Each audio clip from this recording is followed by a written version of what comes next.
Itinuturing ng unang kababalaghan na ginawa ni Jesus ay paggawa ni Jesus ng anak mula sa tubig.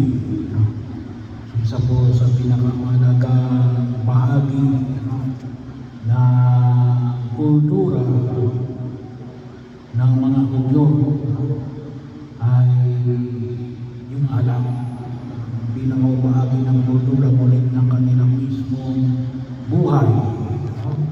Kasi yun na rin ang kanilang pinakatubig. Pero lalong-lalo na sa isang handaan, hindi ho nawawala ang alam.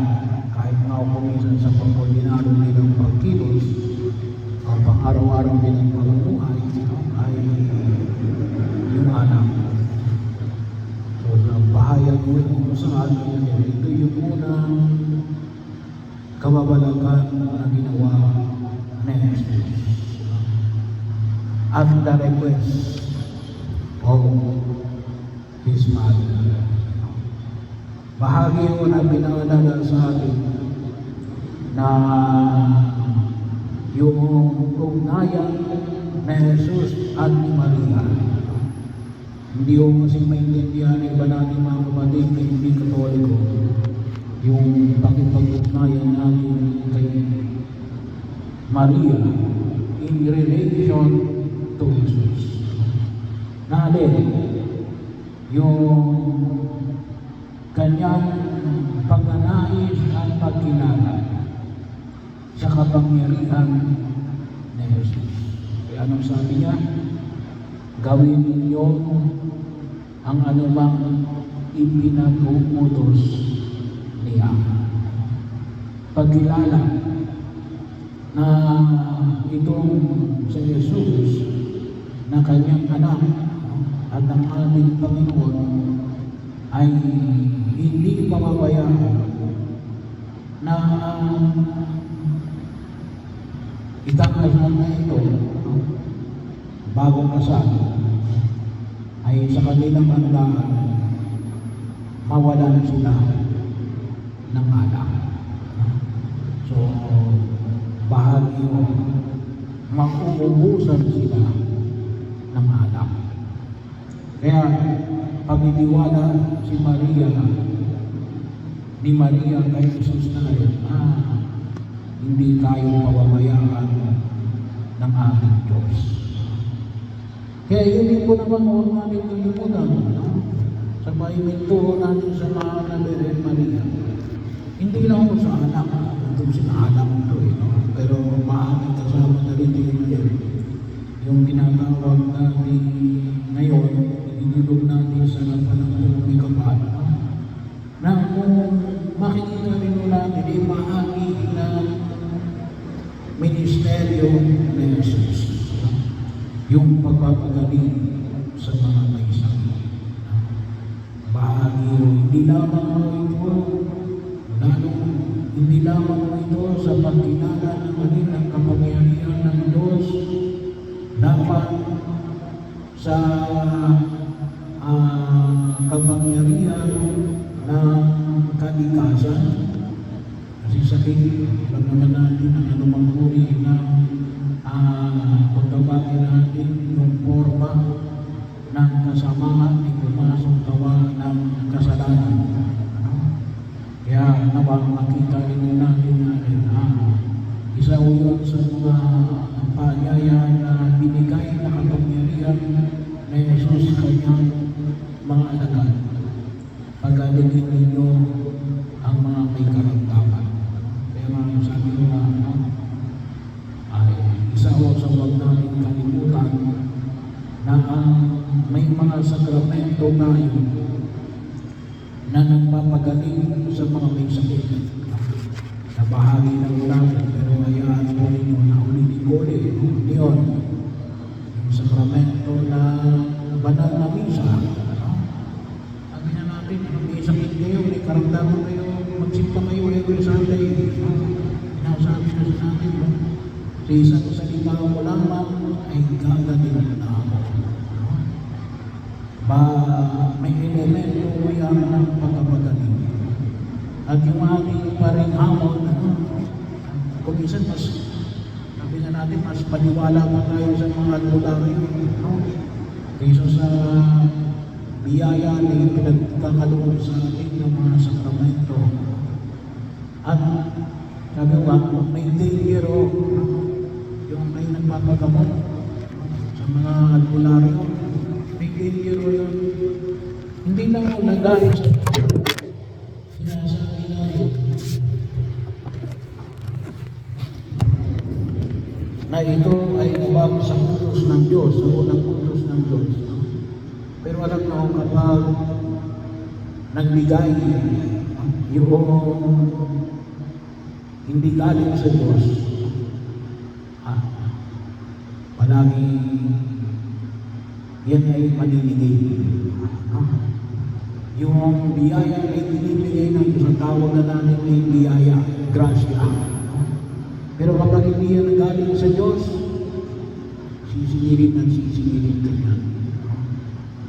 Pero yun, yung banal na pagdiriwang ng misa, yung bahagi mo na huwag natin kalimutan yung sakramento ng kumpisal.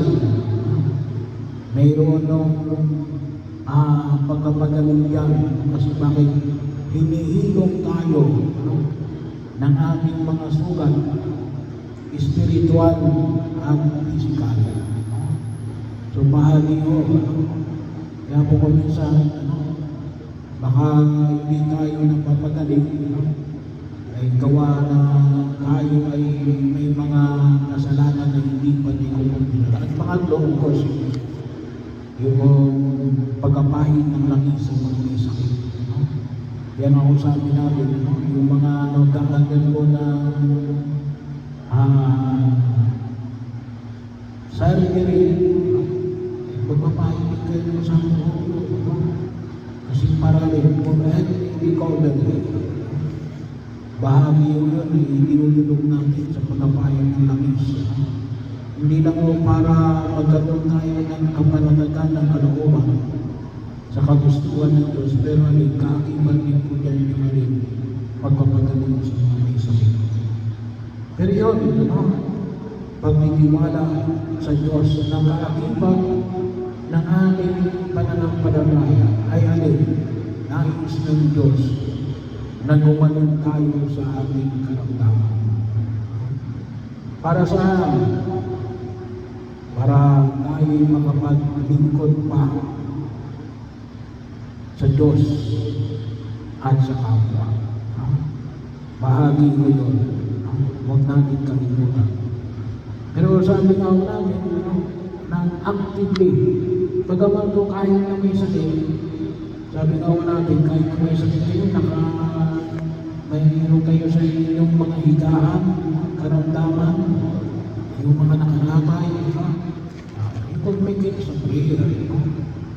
Pero sabi nga ako natin, kung pagkagaling tayo ng Diyos, pagkagaling niya tayo sa lalong madaling panahon. Pangalawa, panyaya ay pinaaya ko sa amin na ipinamamanin ko sa atin si Panginoon dito na katulad ni Maria ay tayo ay inaalinyahan ng buong kapal na sabi nga ko natin yung paanyaya ay pinahayag ni Maria sa pagkilala sa kapangyarihan ng Panginoon sa Kristo. Sabi nga ko natin dito yung pinaka masarap na anak na tinikman noong tagapamahala ng handaan. Nangis ng Diyos na rin, mas makita natin yung mas maliwanag na pagkilos ng pagliligtas ng Diyos para sa atin. Nangis na rin yung pinakamasarap na kalatayuan natin. Na nawa, ay magbigay sa atin ng tunay na pagkilala. Kasi alam niyo nga ako natin, no? Yung sabi nga ako natin, no? Meron tayong health ministry, no? Pero bahagi yun na huwag natin kalimutan natin. Ito ay para makita natin yung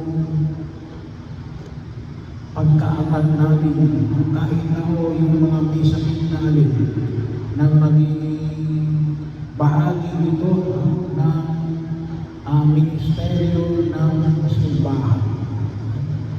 Na kahit na makita natin na yung karamdaman natin, ano man yung karamdaman natin kapag inialay natin sa Diyos, ay naging handog natin sa Diyos. Asa na makita natin na alin yung pinakamasarap na pagkilos na nawa ay matanggap natin mula sa Diyos. Lalong-lalo na yung alin, yung biyaya ng kapayapaan at kapanatagan ng kalooban. Lalong-lalo na yung alin, yung buhay na walang hanggan. Kasi ilang din ang kabuuan ng kagalingan. Kasi baka akala natin na pagkaling tayo sa aming karamdaman, napunta naman tayo sa impyerno. Mali. Kasi yung kagalingan na ipinamamalig ng buong may kapaligiran, kagalingan ng kabuuan, katawan, at kaluluwa, na magdulot sa atin na higit natin pakinabangan yung buhay na walang hanggan, yung pinakamasarap na alam. At ito po nawa yung itulog natin sa laman ng buong may kapal, na makita natin na nais ng Diyos. Kasi sabi na natin, na makilala natin na itong kagalingan na ito ay buhat sa Diyos. Hindi lamang gawa ng alin ng pagkilos ng tao. At nawa, katulad ni Bernadette ng Subiro, na siyang pinagkitaan ng Mahal na Birhen ng Lourdes, tayo nawa ay maging mga gabay at paanyaya. Ano nyo, 18 beses na nagpakita ang Mahal na Birhen Maria kay Bernadette ng Subiro. Pero pagkatapos nun, kasi ang natin siya ay nanahimik para sa paglilingkod ng buong may kapal, para higit na makita yung mensahe na dulot ng pagtitigkas